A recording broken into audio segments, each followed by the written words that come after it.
Assalamualaikum warahmatullahi wabarakatuh. Waalaikumsalam.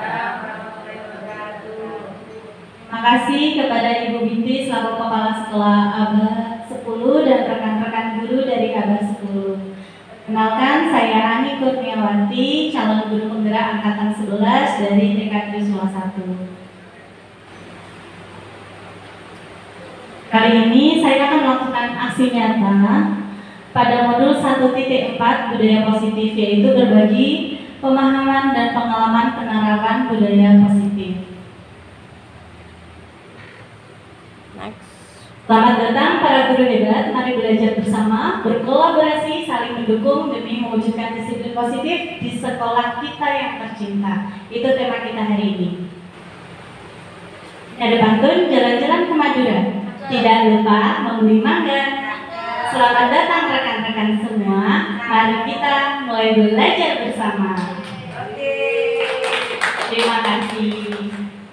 Baik, untuk mempersingkat waktu, saya langsung ke materi. Yang pertama, konsep modul budaya positif. Budaya positif apakah diperlukan menurut ibu-ibu semua? Saya juga setuju bahwa budaya positif itu sangat diperlukan. Budaya positif ada disiplin positif, perilaku manusia, kebutuhan dasar manusia, keyakinan kelas, positif kontrol, restitusi, serta penerapan segitiga restitusi. Pada hari ini kita akan mempelajari pada topik-topik berikut. Yang pertama, disiplin positif. Dalam budaya kita, makna kata disiplin dimaknai menjadi sesuatu yang dilakukan seseorang pada orang lain untuk mendapatkan kepatuhan. Kita cenderung membuka kata disiplin dengan tidak nyaman. Sebagai pendidik, tujuan kita adalah mengancamkan anak yang memiliki disiplin diri sehingga mereka bisa berperilaku mengacu pada nilai-nilai kebajikan universal dan memiliki motivasi intrinsik bukan ekstrinsik. Jadi anak-anak disiplin itu ada tanda kutip disiplin dalam dirinya sendiri atau disiplin karena takut kena hukuman, takut kena marah, nah seperti itu. Disiplin positif merupakan salah satu cara penerapan disiplin yang bertujuan untuk menumbuhkan kesadaran serta memberdayakan anak untuk melakukan sesuatu tanpa ancaman maupun hukuman. Coba kita refleksi lagi, apakah selama ini kita melakukan disiplin pada anak-anak itu dengan cara menakut-nakuti atau mengancam, atau kita sudah memberikan budaya positif sehingga anak-anak dengan sendirinya mau disiplin.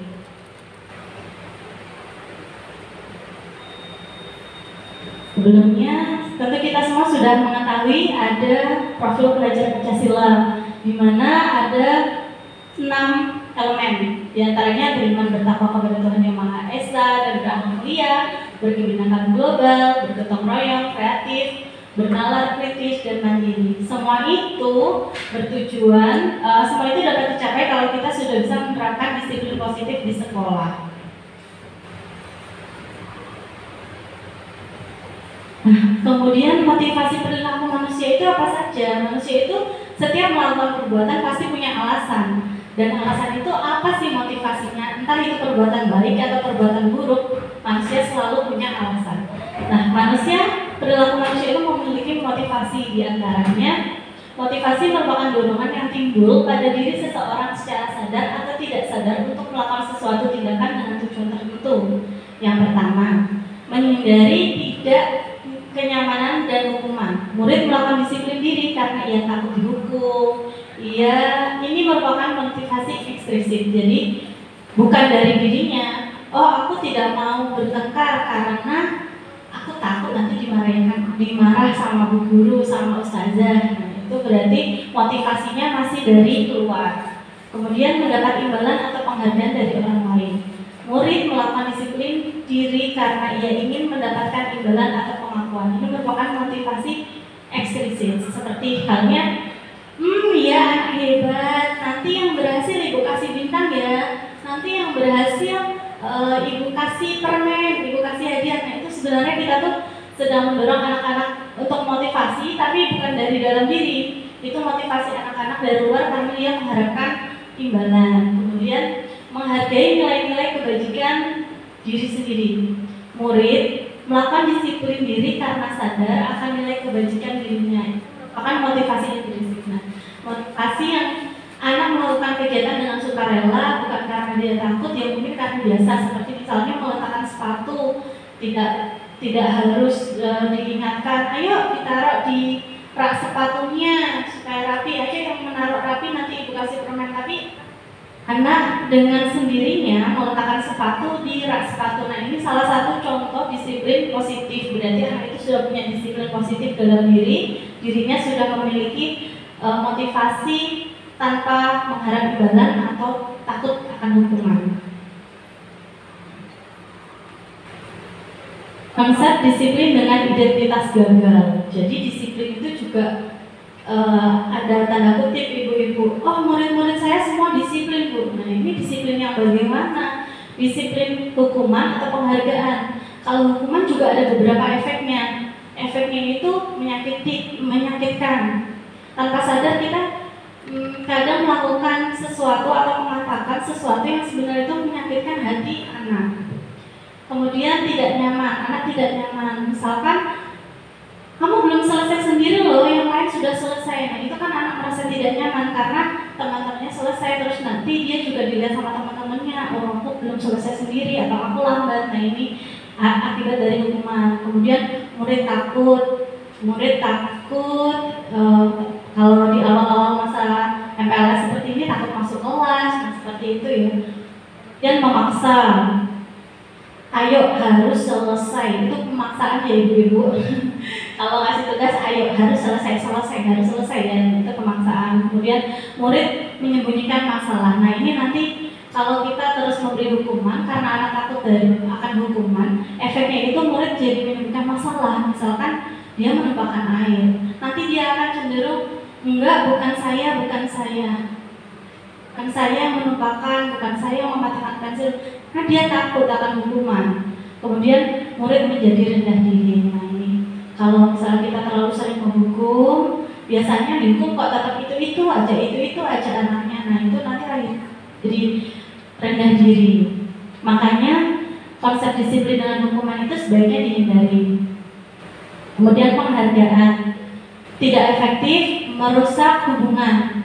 Apa merusak hubungan? Ya, misalkan jenengan memberi penghargaan kepada anak didik.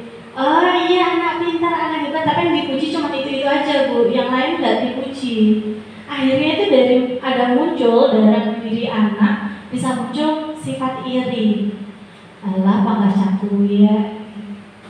Kemudian menghukum dengan sistem ranking. Nah, itu kenapa sih sekarang nggak ada ranking? Nah, itu kalau di TK alhamdulillah sepertinya tidak ada ranking ya bu ya. Ada ranking. Kemudian merampas hak menghargai dirinya. Jadi anak seberapapun karyanya, seberapapun perbuatannya, sebenarnya dia sudah berusaha yang terbaik untuk dirinya. Mungkin hanya saja jika salah caranya, mungkin dia belum tahu bahwa dia melakukan kesalahan.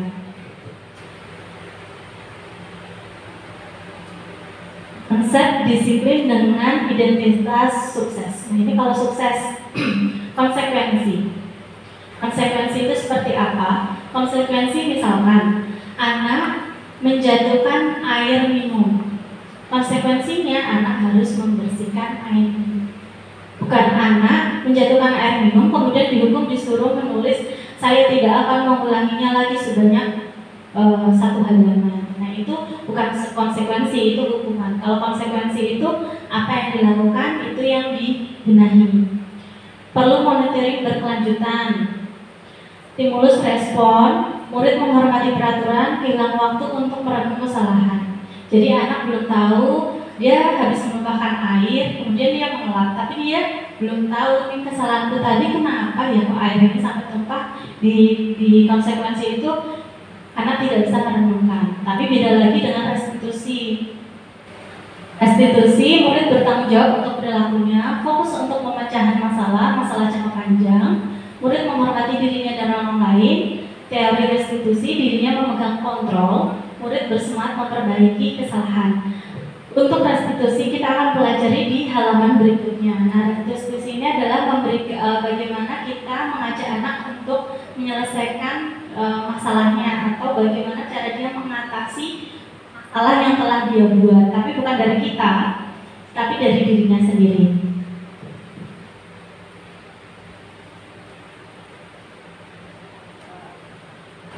Nah, ini pengertian restitusi. Restitusi adalah proses menciptakan kondisi bagi murid untuk memperbaiki kesalahan mereka sehingga mereka bisa kembali pada kelompok mereka dengan karakter yang lebih kuat. Menurut dosen 2004. Ciri-ciri restitusi bukan menebus kesalahan namun belajar dari kesalahan. Yang kedua, memperbaiki hubungan. Yang ketiga, tawaran bukan paksaan. Yang keempat, menuntut untuk melihat ke dalam diri. Yang kelima, mencari kebutuhan dasar yang mendasari tindakan. Yang keenam, fokus pada karakter bukan pada tindakan. Dan tujuh, menguatkan dan fokus pada solusi. Perbedaannya, contoh, siswa datang terlambat. Hukumannya, guru menghukum siswa tersebut hormat pada bendera selama 10 menit. Guru marah dan murid menjadi takut. Kalau di konsekuensi, kalau murid datang terlambat, guru memberikan konsekuensi untuk menambah jam pulang. Contoh, apabila terlambat 10 menit, maka jam pulangnya mundur 10 menit. Kemudian di konsekuensi juga, guru tegas dan siswa menghormati peraturan. Namun, di restitusi, guru menanyakan keyakinan kelas dan dirinya untuk membantu siswa menyelesaikan masalah. Di sini guru terbuka dan siswa memperbaiki kesalahan. Ini ada 3 perbedaan dalam penerapan disiplin positif. Yang diharapkan kita bisa menerapkan restitusi karena dari semua yang efeknya paling sedikit dan baik itu yang restitusi. Nah, itu tadi disebutkan keyakinan kelas. Guru berperan dalam mewujudkan terbenturan keyakinan kelas atau kelas dengan adanya kesepakatan antara guru dan murid. Sudah ada keyakinan kelas semua kan ibu-ibu? Baik, alhamdulillah. Nah, ini contoh keyakinan kelas untuk jenjang PAUD. Datang tepat waktu, mendengarkan dengan baik, perhatikan mainan setelah digunakan, menjaga kebersihan, antri dan mau berbagi, mengucap tolong, terima kasih, maaf dan permisi. Saya rasa ini umum dan kalau keyakinan kelas itu memang lebih umum daripada peraturan kelas. Bagaimana pembentukan keyakinan kelas? Keyakinan kelas ini baru ibu-ibu. Kalau sebelumnya itu mungkin kesepakatan kelas, kita sering mendengar kesepakatan kelas. Kalau ini keyakinan kelas lebih abstrak dari peraturan, jadi dia lebih menyeluruh. Kemudian berupa pernyataan universal, dibuat dalam bentuk positif. Jadi bukan tidak membuang sampah sembarangan atau tidak boleh datang terlambat, itu kalimat negatif. Tapi kalau di keyakinan kelas langsung datang tepat waktu, buang sampah pada tempatnya. Kalimat yang digunakan adalah kalimat positif. Dikit saja agar mudah didengar, jadi tidak terlalu banyak, tapi mudah untuk dilihat baik guru maupun murid. Kemudian sesuai dengan kondisi kelas dan sekolah agar mudah diterapkan. Semua warga kelas dilibatkan saat membuat keyakinan kelas. Jadi keyakinan kelas itu bukan peraturan dari sekolah. Kalau peraturan itu biasanya membuat kepala sekolah dan guru-guru. Kalau keyakinan kelas itu dibuat juga bersama guru dan anak. Istirahat dulu Bu Ibu, kita akan bermain kuis potong sambal. Lirik lagi.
Guru TK memang semua.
Terima kasih.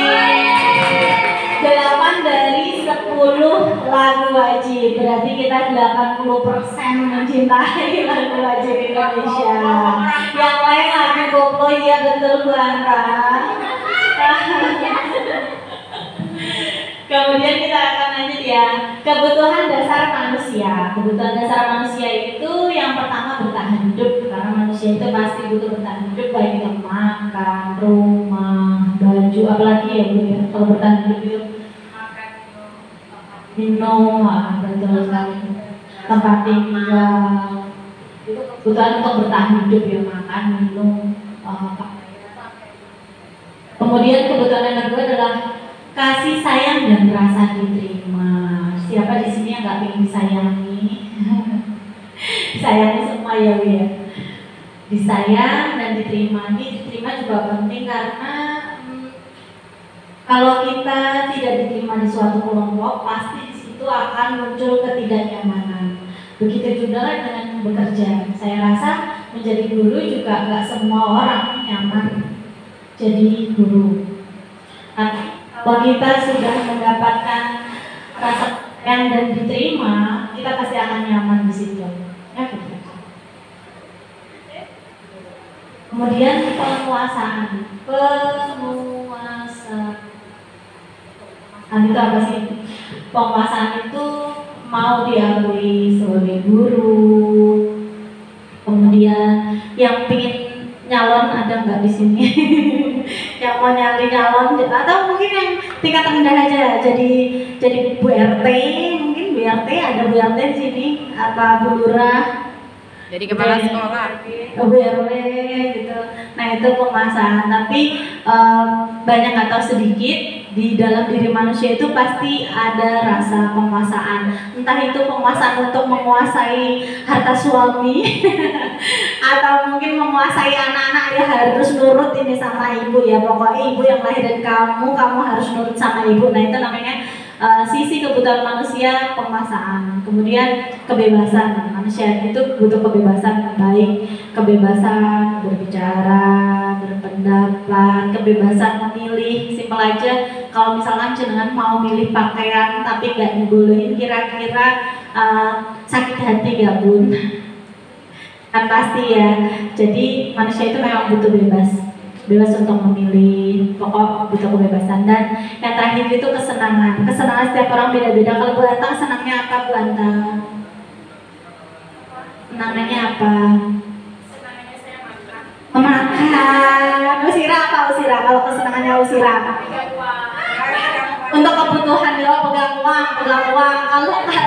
Kalau Buin apa ya kalau Buin? Oh, pegang uang. Saya kira Buin. Oh, coba Ustazah Fitri mana ya Ustazah Fitri ya? Ustazah Fitri apa? Tapi pegang uang yang Membelanjakan uang. Oh iya. Kalau coba KS ya, kalau KS kira-kira apa ya kesenangannya kita? Apakah kesenangannya untuk menyiksa guru-guru dengan tugas-tugasnya ya? Kalau Binti apa Binti? Oh, membagikan uang. Membelanjakan ya. Ternyata kesenangan itu membelanjakan uang alias shopping ya. Gak apa-apa, yang penting jangan kesenangannya gosipi tangganya ya. Kalau kesenangannya saya belajar saya oke lah. Nah itu kesenangan, dan itu anak-anak didik kita pun mempunyai kebutuhan dasar-dasar ini ibu-ibu. Misalkan ada anak yang suka ngerebut jajan temennya. Mungkin dia mau memenuhi kebutuhannya di sini. Kebutuhan apa kira-kira kalau anak merebut makanan jajan temannya? Anak merebut jajan temannya itu kira-kira mau yang di bagian mana yang dia penuhi kebutuhan dasarnya? Penguasaan. Ya oke, mungkin mau menguasai jajan temannya. Atau mungkin malah di sini Bu, bertahan hidup, makanan dan minuman. Mungkin dia lapar, mungkin belum sempat sarapan, jadi dia merebut. Nah kemudian ada lagi anak yang ada nggak sih di sini di sekolah sini yang anaknya itu suka buat masalah, dia nanti yang lain duduk dia mau kita terus kayak cari perhatian gitu. Ada nggak ibu?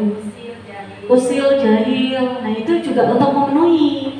Mungkin yang belum kepenuhi kebutuhannya itu rasa kasih sayang. Atau mungkin di rumah dia kurang diterima. Ada yang di rumah duitnya tapi di sekolah nggak karu-karuan. Nah itu dari mana? Dia mungkin ada di sini. Mungkin dia nggak punya kebebasan di rumah. Makanya waktu di sekolah los. Gurunya yang jungkir balik ya Ustazah, jungkir balik. Di sini. Nah, di restitusi itu setelah kita mengetahui kebutuhan-kebutuhan dasar manusia, di mana kita kalau anak ternyata nggak semua anak itu nakal, pasti dia ada kebutuhan yang belum terpenuhi sehingga dia melakukan hal tersebut. Di sini guru mempunyai 5 posisi kontrol dalam restitusi. Yang pertama adalah penghukum. Jadi kalau ada anak yang seperti itu, guru mau bertindak seperti apa? Mau menjadi penghukum? Penghukum itu jelas ya ibu-ibu mungkin. Kamu salah ya, jadi kamu harus seperti ini misalkan. Kamu salah ya mematahkan pensil, jadi kamu harus. Nah itu kalau guru udah berkata gitu berarti guru itu sebagai kontrol penghukum. Kemudian membuat rasa bersalah. Jangan rame, nanti ustazah dimarahin Usbinti, di ruang sebelah lagi rapat gitu. Masa gak kasihan sama ibu? Nah itu tuh kata-kata membuat rasa bersalah. Jadi posisi kontrolnya itu sebagai membuat rasa bersalah. Seakan-akan anak itu kita buat supaya dia menyadari kesalahannya dengan dia merasa salah gitu. Padahal belum tentu dia orang itu karena salah. Kemudian teman-teman, gak apa-apa, boleh kok. Gitu. Misalnya anak marah-marah, ya gak apa-apa marah-marah itu ekspresi kok. Nah, itu menjadi teman. Kemudian pemantau. Pemantau itu seperti apa? Dilihat, oh cakai seperti itu. Oh si kuing ini tak tulis ya, catat ya Dun. Biasanya ibu-ibu banget gitu ya. Kemudian ini manajer. Kalau manajer itu beda. Itu anak melakukan kesalahan, dia melakukan restitusi. Jadi manajer itu lebih memanage, jadi mengatur. Oh anaknya melakukan kesalahan. Bagaimana cara kita untuk merubah anak supaya bisa memperbaiki kesalahannya, bagaimana mengarahkan mereka untuk memecahkan masalahnya, itu di posisi kontrol restitusi. Nah, kira-kira kita semua ini sering sebagai posisi apa ibu-ibu? Boleh kak ya? Boleh. Mungkin di penghukum, mungkin membuat rasa bersalah atau pemantau. Sudahkah kita sudah menjadi posisi manajer? Nah, kita akan mempelajari di selanjutnya. Guru TK lebih ke teman ya. Nah, ini contoh penerapan 5 posisi kontrol. Contohnya, siswa tidak mau bertanya dulu, boleh aja. Nanti kalau sampai sesi terakhir pertanyaannya sudah hilang ya, gimana Osira? Oke, terima kasih atas kesempatan yang diberikan. Yang ingin saya tanyakan tadi, katanya lagi dulu salah. Nah, di pembuat rasa bersalah ini, di sini yang ingin saya tanyakan yaitu kata-kata yang positif yang bisa kita bangun untuk anak-anak itu, tolong diberi contoh. Iya, sudah melakukan kesalahan, ya setelah melakukan kesalahan itu kata-kata yang membangun, jadi dia merasa tidak berbuat salah gitu loh. Ya, kata-kata yang positifnya dari guru ke siswa, gitu. Terima kasih. Terima kasih Usira. Usira mau membuat bagaimana kata positifnya dari sifat ini, membuat rasa bersalah ya. Sebenarnya kalau Usira mau berubah positif, berarti Usira itu mau berubah posisi jadi manajer di sebelah sana. Jadi kita bukan lagi berbahasa ini kalimat negatif mau saya buat positif ya, tapi kita bagaimana bertindak sebagai manajernya. Sebagai manajer tadi itu adalah kita menerapkan restitusi, tapi restitusi ini tidak bisa bukan berarti harus diterapkan di semua masalah, tapi ada tahap-tahapannya Ibu. Pertama, ketika anak melakukan kesalahan, contoh anak mendorong dan memukul, yang pertama adalah tanyakan dulu kenapa, pasti ada alasannya. Yang kedua, beri kata-kata seperti ini, tidak apa-apa, tidak apa-apa, ibu juga dulu gini. Misalkan anaknya tadi mukul ya, tidak apa-apa, karena marah adalah cara mengungkapkan ekspresi. Dengan seperti itu kita sebagai kayak mendukung dia kalau dia itu salah, sehingga dia lebih tenang, lebih oh iya, wes berarti bu guru ini pro sama kita. Nanti setelah itu baru kita arahkan kesalahanmu di sini. Nah, itu yang kita bahas di restitusi nanti di belakang Usira. Tapi itu tadi secara singkat ya Usira. Semoga bisa menjawab sementara. Nanti di belakang kita akan bahas itu lebih detail. Nah, contoh, siswa tidak memakai atribut lengkap saat upacara bendera. Penghukum, patuhi aturan sekolah, kemudian berdiri di depan barisan, di depan. Saya pernah loh, ini penghukum sampai sekarang terngiang-ngiang loh. Dan itu saya mengalaminya itu waktu SMP. Dan rasa malunya itu Ibu benar-benar tidak bisa terobati. Setelah kejadian itu, saya hanya punya satu teman. Jadi kalau sekarang ada reuni SMP, saya cuma satu teman saya, dia hanya itu sampai sekarang. Itu karena saya pernah mengalami ini, dihukum berdiri di depan barisan. Ini sedikit cerita dulu ya, Ustazah. Semoga ini tidak pernah kita lakukan. Jadi waktu dulu kebetulan saya belum punya, saya punya sepatu hitam, tapi sudah bulat, sudah kusam. Jadi cenderung abu-abu. Saat itu upacara bendera, saya sudah berusaha, ini warna abu-abu ini supaya hitam bagaimana? Saya kasih air, Gus. Jadi sepatu itu saya kasih air.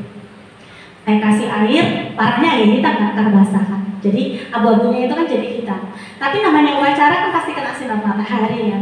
Setelah itu ternyata penegak disiplin itu selesai upacara melakukan tindakan pengecekan. Dan sepatu saya sudah kering, Gus. Sudah jadi bulat. Tapi guru tersebut bilangnya, saya masih ingat banget nama beliau, semoga beliau sehat. Beliau berkata, kenapa sepatumu abu-abu? Padahal itu bukan kesalahan saya, itu keadaan saya. Tanpa mengetahui kenapa saya pakai sepatu itu. Saya cuma punya sepatu itu juga sudah bulat, bukan kesalahan saya kan bulat. Kemudian saya sudah berusaha membuat itu jadi hitam, tapi ternyata karena sinar matahari sudah kering, airnya sudah habis jadi abu-abu. Dan saya dihukum di depan, dihukum jejer bersama anak laki-laki dan saya hanya perempuan satu-satunya. Mental saya benar-benar hancur saat itu. Dan itu saya masih kelas 1 SMP. Jadi siswa baru yang versinya, padahal itu memang sepatu saya dari SD. Versinya, murid masih kelas 1, masih baru, kamu sudah berani melanggar. Itu benar-benar, dan kamu satu-satunya wanita di situ. Guru melakukan pengejasan itu, saya dihukum di depan. Dan ternyata membuat saya tidak percaya diri hingga sampai lulus SMP saya tidak memiliki teman sama sekali. Jadi kalau sekarang diajak teman-teman reuni SMP, saya itu tetap tidak mau. Sampai akhirnya kemarin salah satu teman yang satu kelas bilang, ayo coba datang dulu. Saya sampai masih takut, padahal sekarang sudah setua ini. Nah itu, makanya perlu banget kita tuh menghindari si penghukum. Bukan berarti penghukum tidak boleh pilih, tapi dilihat dulu. Benar-benar kita harus hati-hati, dan semoga kita semua terhindar dari perbuatan tersebut ya. Karena ternyata hanya seperti itu mungkin bagi guru saya hanya, dan mungkin supaya nanti saya lebih baik, tapi ternyata saya sesakit itu. Tapi ya sudah berlalu dan tidak bisa dibenari mungkin. Kemudian membuat rasa bersalah ketika tidak memakai atribut. Berapa kali ibu guru harus beritahu kamu, ibu guru kecewa sama kamu, kecewa. Nah itu tuh kayak membuat rasa bersalah gitu, kayak ya ampun guruku saya buat kecewa. Nah itu kontrol rasa kecewa. Kemudian katakan ayolah yang tertib, buat bu guru bangga gitu loh.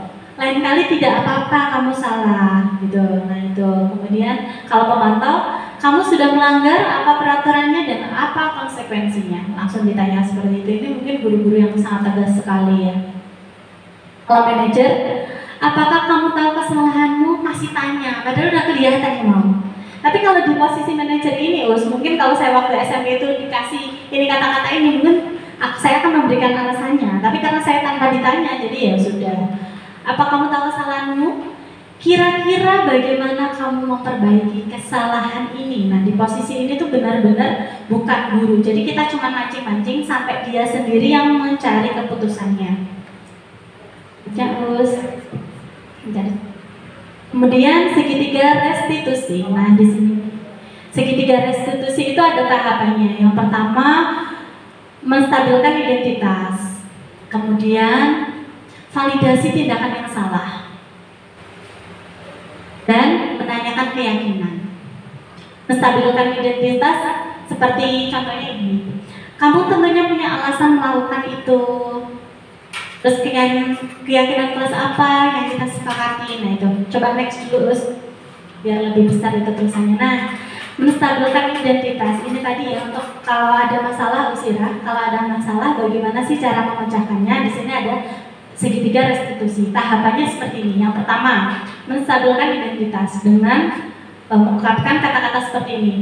Berbuat salah itu tidak apa-apa.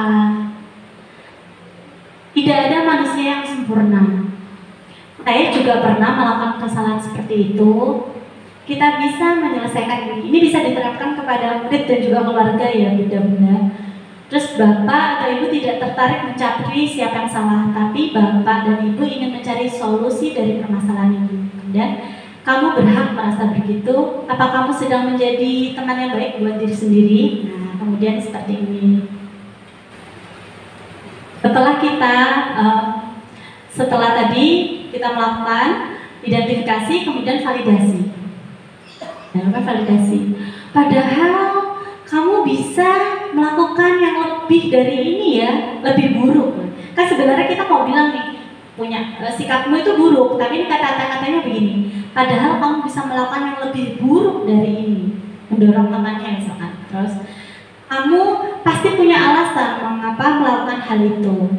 Kamu patut bangga pada diri sendiri karena kamu telah melindungi sesuatu yang penting buat kamu. Setelah kita tahu alasannya, kita kasih validasinya. Kamu boleh mempertahankan sikap itu, tapi kamu harus menambahkan sikap yang baru. Jadi kita arahkan ke arah yang lebih positif. Setelah divalidasi, kita menaikkan keyakinan. Apa yang kita percaya sebagai kelas atau keluarga? Keluarga seperti apa? Apa nilai-nilai umum yang telah kita kesepakati? Apa bayangan kita tentang kelas yang ideal? Kamu mau jadi orang seperti apa? Kalau mungkin di keluarga lebih condong pakai kata-kata ini ya. Kamu mau jadi orang yang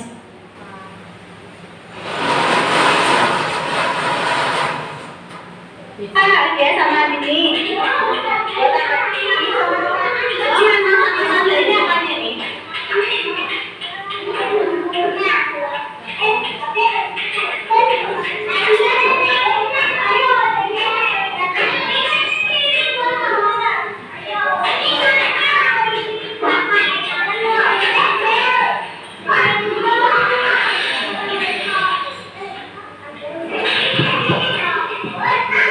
Nah, ini kejadian ketika jam istirahat.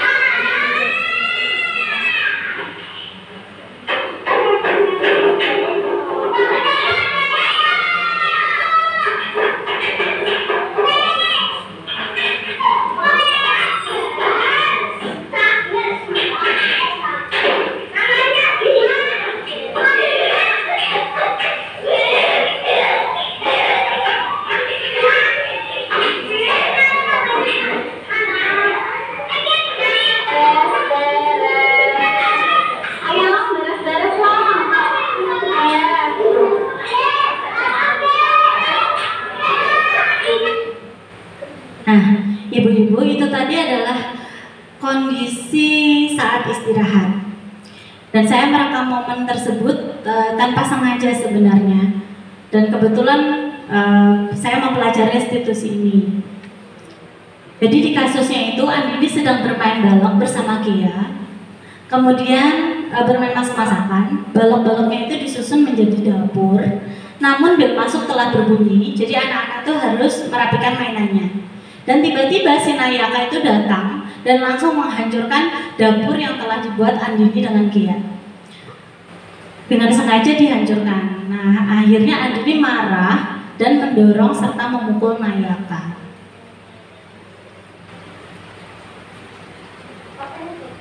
Andini kemarin hari Jumat. Balik.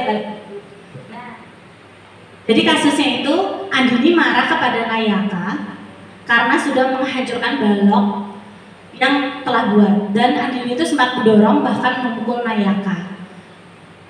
Kemudian saya melakukan tahapan segitiga restitusi. Nah, ini prakteknya segitiga restitusi pada anak usia dini. Andini kemarin hari Jumat Andini ada masalah apa sama Nayaka? Aku dorong Nayaka dan pukul Nayaka. Gak apa-apa Andini. Boleh juga pernah marah kok. Marah itu kan cara mengungkapkan perasaan kita. Tapi pasti Andini punya alasan. Alasannya apa? Kenapa Andini mendorong dan memukul Nayaka?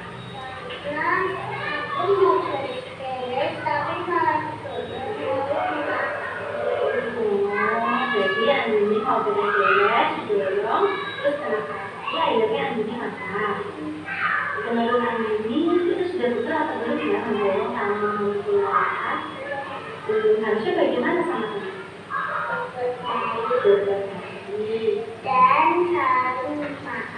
Dan saling maaf.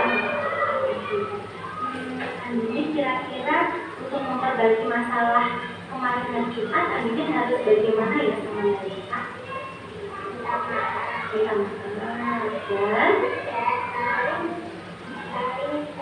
maaf dan saling kalau kapan Andini mulai berjalan. Sekarang Andini boleh berjalan, minta maaf sama saya.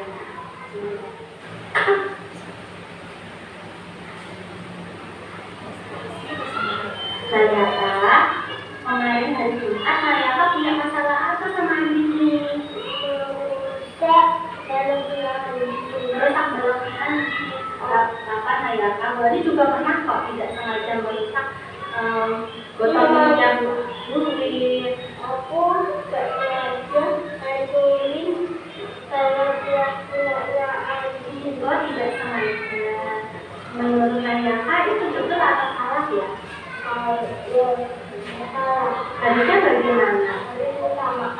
harus bisa masak. Terus kalau mau bantu harus bagaimana? Harus pakai tangan. Harus pakai. Lalu nih Nayaka mau makan apa kepada Anda? Aku mau dari anjing. Tapi pakai tangan lagi. Kok pakai tangan? Terus Nayaka kemarin kan sudah makan kesalahan lagi.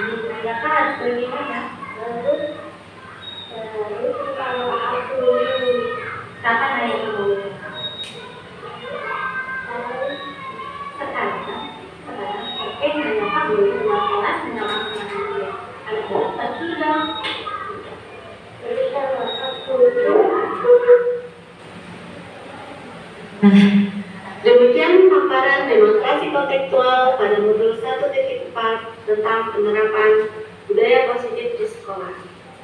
Semoga menginspirasi. Wassalamualaikum warahmatullahi wabarakatuh. Assalamualaikum.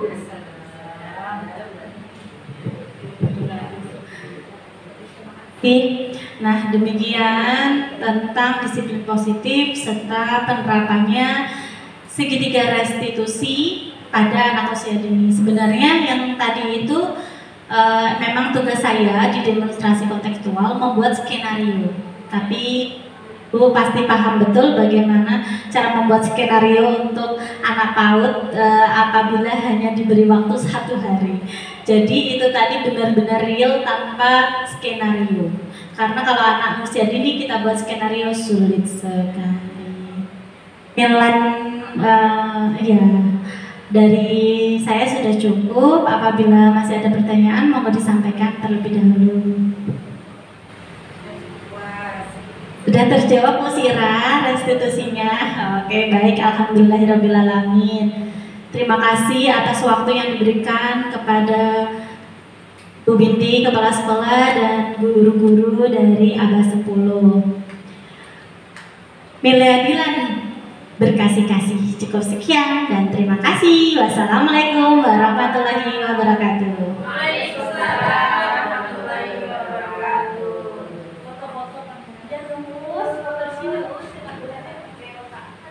Stop iki berarti.